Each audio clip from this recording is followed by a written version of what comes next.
I think there's good news as of right now when it comes to Avalanche. What is that? Not too long ago, it was announced that Visa has officially added Avalanche as a supported blockchain for stablecoin settlement. We take a look at this post by Avalanche. It says that this is a huge milestone for Avalanche's role in connecting on-chain capital with real-world payments.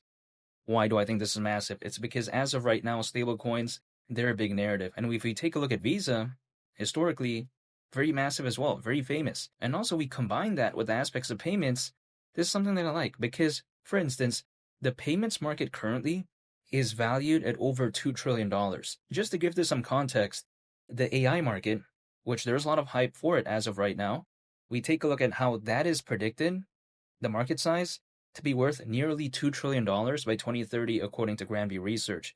So if we take a look at the payments market as of right now, it doesn't need to wait another 5 years to reach that size, again, of around 2 trillion. It's already above that currently. So I think the payments market kind of underrated, but very massive in my perspective. And we have to consider how Avalanche, it feels like it's a bit of a long time coming because oftentimes when people think about a layer one blockchain, they think about Ethereum, they think about Solana. Some people really love, let's say, oh, BNB, they like the BNB chain.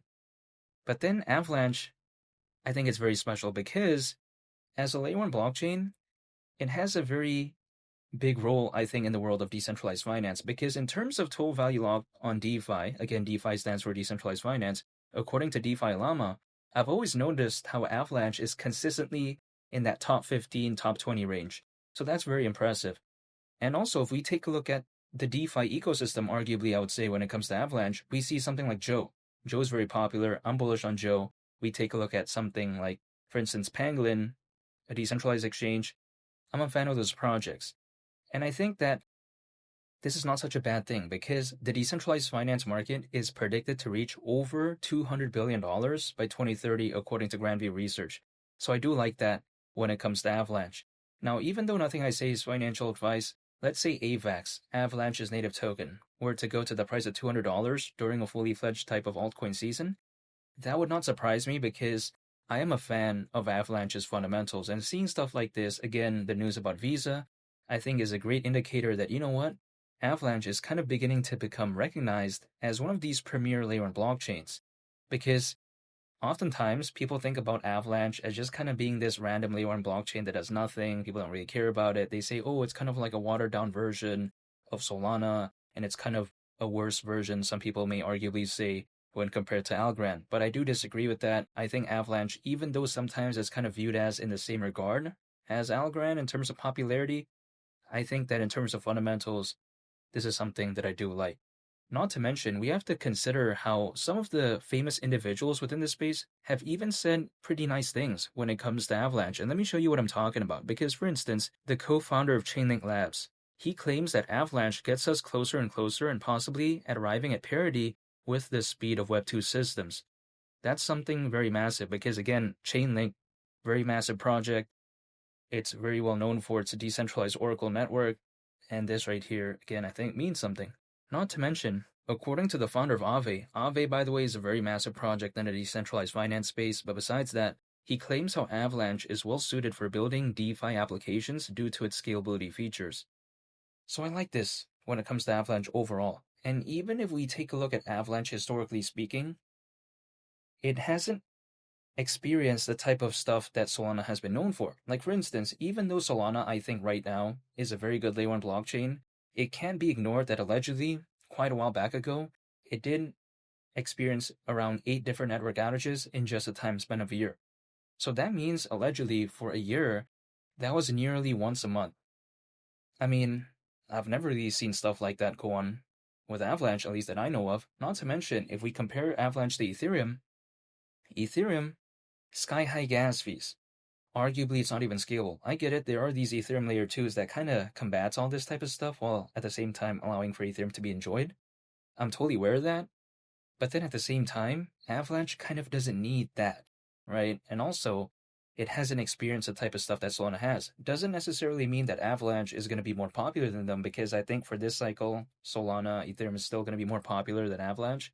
But then at the same time, it kind of showcases that, you know what, in terms of fundamentals, this is not like bad. Doesn't mean that the market cap is lower it doesn't mean that they're better fundamentally. I think in terms of fundamentals, I think Avalanche is up there.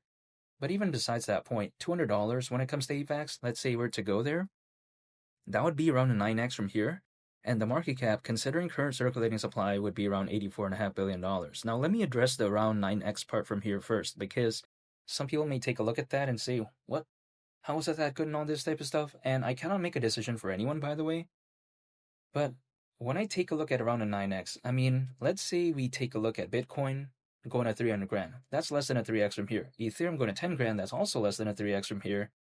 9x is way more than a 3x. Even if, let's say, AVAX just went to the price of $100, around a 4.5x, give or take, even at that point, I would still prefer AVAX instead of Bitcoin or Ethereum, but this is just my perspective. Now, the second part I want to talk about is a market cap of around $84.5 billion. It doesn't seem that bad considering how Dogecoin pretty much reached around the same market cap back in 2021. And that was years ago. In the peak of the 2021 bull run, there was around 300 million crypto owners. Now there's over 600 million. Totally night and day difference right there. Now, we haven't seen that type of altcoin season, in my opinion, right now, this cycle, like what we saw back then in 2021 in terms of the attention and the hype. But with over 600 million crypto owners, I would assume that if, let's say, there was a fully fledged type of altcoin season, it would not surprise me if it looked way better than back then, but only time will tell. Historically speaking, altcoins, as a worst case scenario, they typically peak around 18 months after a Bitcoin halving event, so a year and a half. A year and a half from the last Bitcoin halving event in April of 2024, that would mean around October this year. We're not in October yet. And sure, it may seem like October is not that far away, but in the grand scheme of things, we have to consider how we're not talking about the S&P 500, we're not talking about gold. Things kind of typically move very quickly in either direction. Take a look at Bitcoin. Not too long ago, reached a new all-time high. Now there's a pullback. Look at how fast that moved. And Bitcoin is literally the biggest project in the space that we have right now. So then, when it comes to an altcoin, which AVAX is, having those type of moves may not necessarily take 10, 20, 30 years, if that makes sense. I do not know the future. I can only just stay patient, accumulate, hold, and that's it. Because beyond that, I cannot control anything when it comes to Avalanche.